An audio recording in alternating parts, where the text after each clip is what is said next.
Austin High School. I'm Cody White. And I'm Mackenzie Stewart, and you're watching the WAHS News. Lately, Panic at the Disco has been hard at work in the studio.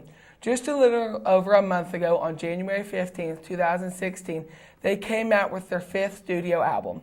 The album, called Death of a Bachelor, includes the hits Hallelujah, Death of a Bachelor, and Victorious.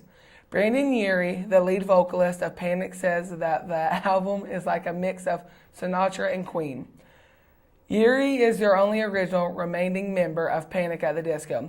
Death of a Bachelor is the first album that he has directed entirely on his own.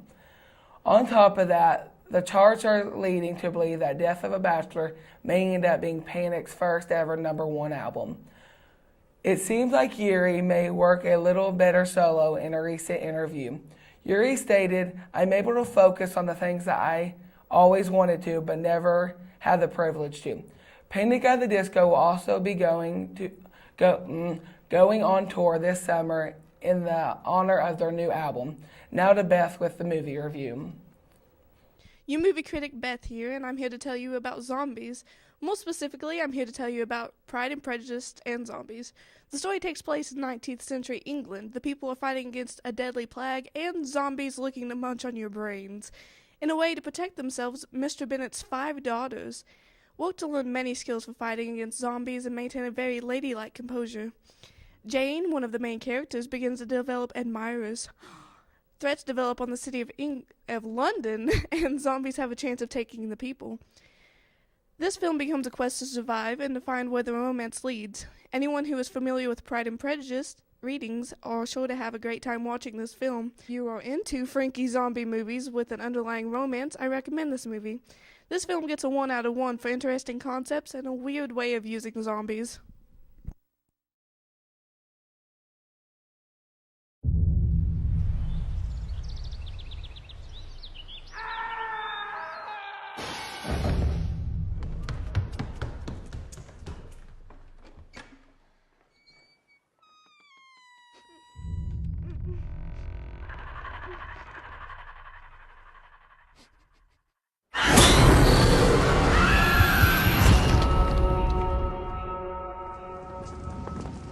It began with the Black Plague. Within weeks, the dead began to rise. This cannot be. Hunting for human flesh. Now, the few of us that are left have only one way to survive. We must bring the fight to them. I've been training for this my whole life. The fairest wifely choices be right here in this room. My daughters have trained for battle, sir.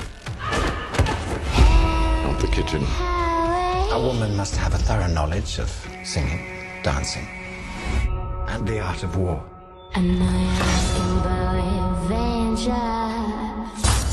I shall never relinquish my sword for a ring. For the right man, you would. The right man wouldn't ask me to. We were born to be wild.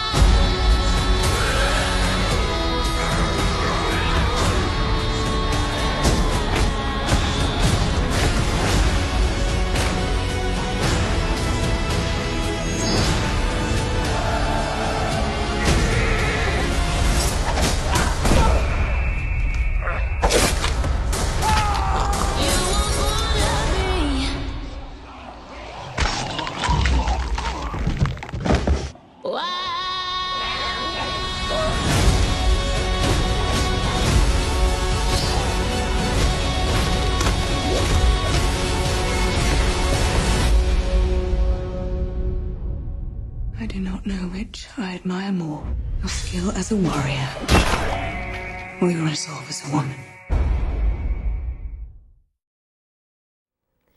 Okay, thank you, Beth. That was a great movie review.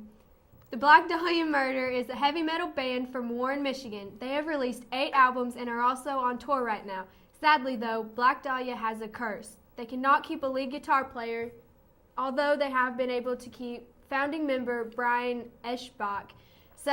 Sadly, as announced on Facebook on February 9th, Ryan Knight, their lead guitar player, has decided to leave the band. Knight said it was time for him to pass the torch to someone else.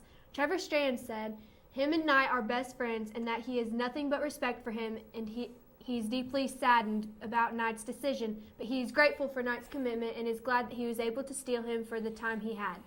As for a replacement guitarist, Brandon Ellis has been picked up and is covering for Knight. Ellis has no word on his joining of the band, but one could imagine he's very excited. If you are able to go check out the Black Dahlia Murder on their Abysmal tour with Disentomb, it's a concert that any metal fan would and should go see. Now to Dalton with his interview.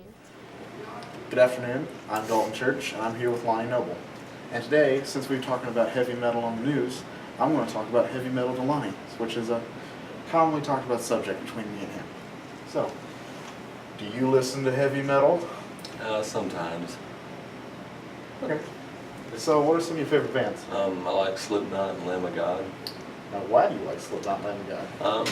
Well, I like the guitar solos in some of it, but like sometimes I can connect with the lyrics and with the solos. So. Did you know that I saw both Slipknot and Lamb of God? Yeah. Yeah. You, Shabber, and Brandon and Chandler. And that was a great show. My final question is, do you have any favorite songs by the two of them? I like Slipknot. I like Psychosocial before I did. Now, what makes you like those songs so much? Well, I like the guitar in it, and like the lyrics, like they're like you can like connect with them in some ways, but in other ways you can't. But if I had to choose two songs, I'd pick those. Those are pretty awesome two songs. And anywho, I've been Dalton Church. He's been Lionel the Noblest. Thank you for your time. Good interview, Dalton. Have you ever been to a thrift store and saw massive collections of realistic-looking dolls? These dolls to us around here mean little to nothing.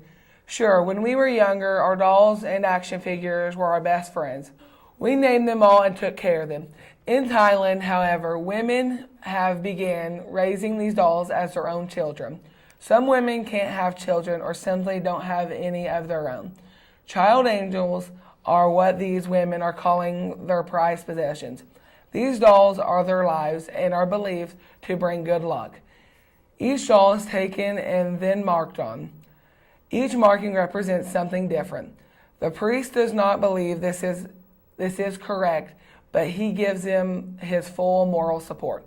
Once one woman asked for the child to be blessed, other women soon followed. He asked the women what has been bothering them and has made them begin to raise a doll child. These women truly believe these dolls are their life and they would do anything to protect them. On this year's Super Bowl and others before it, there were many different inspiring or funny commercials. One of these commercials was celebrating 20 years of Pokemon. This commercial shows many people from other countries seeing others complete amazing feats, such as a young boy running up a mountain. When they see others complete these amazing feats, they start to believe that they can do something such as that and begin to strive to accomplish their goals. This represents the trainers in the Pokemon games who strive to become the best there ever was and complete their goals. This also can represent real-life people who are able to persevere and accomplish their goals through hard work and dedication. Another thing that is really cool is there are many different secrets to the commercials, such as two football players' numbers being 19 and 96, the year that Pokemon was released, or the Pokemon Nidoking showing a cameo as a chest piece. There are many different things that the fans could find in this commercial, so let's see if you can find any. Here's the commercial.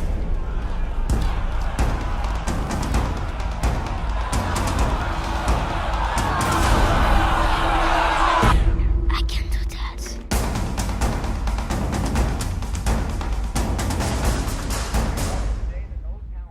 I can do that.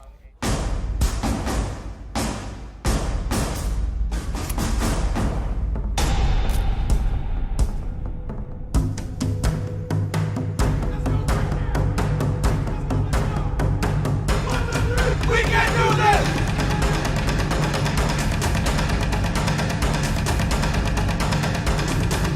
僕にもできる。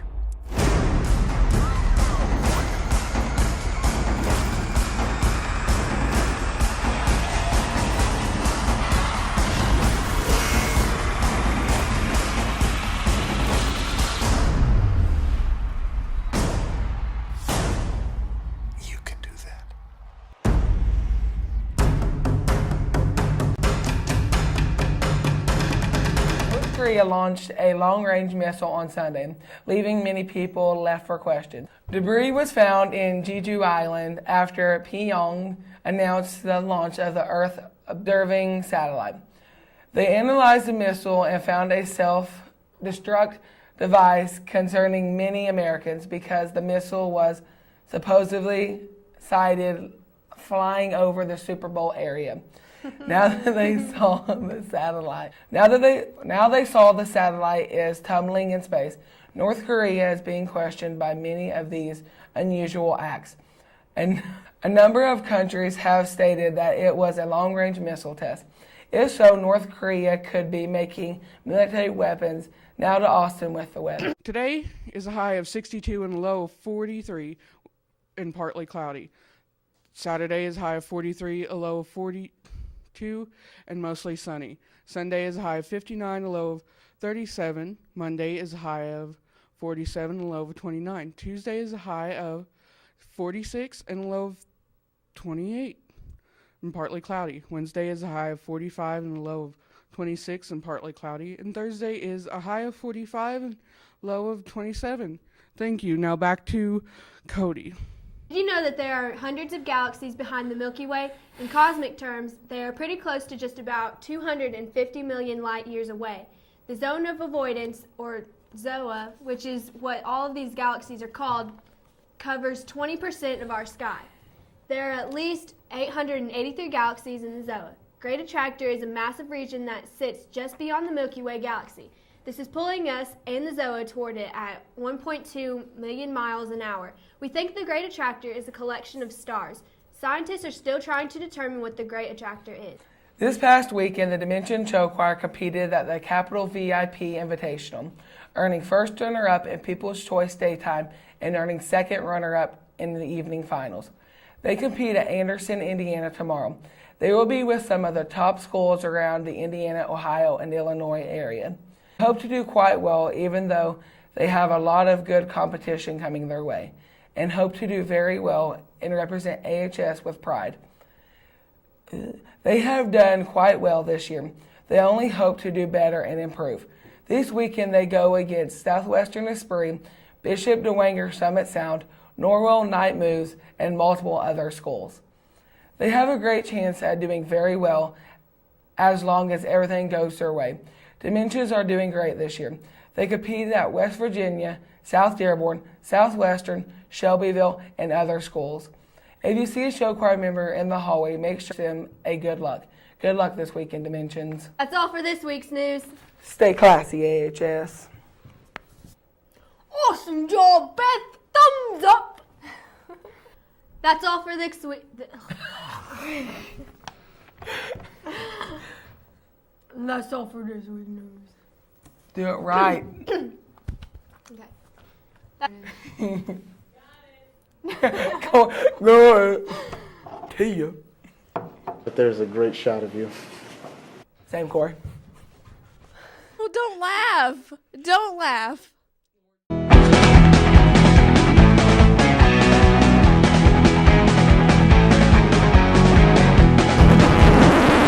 God dang it, Bobby!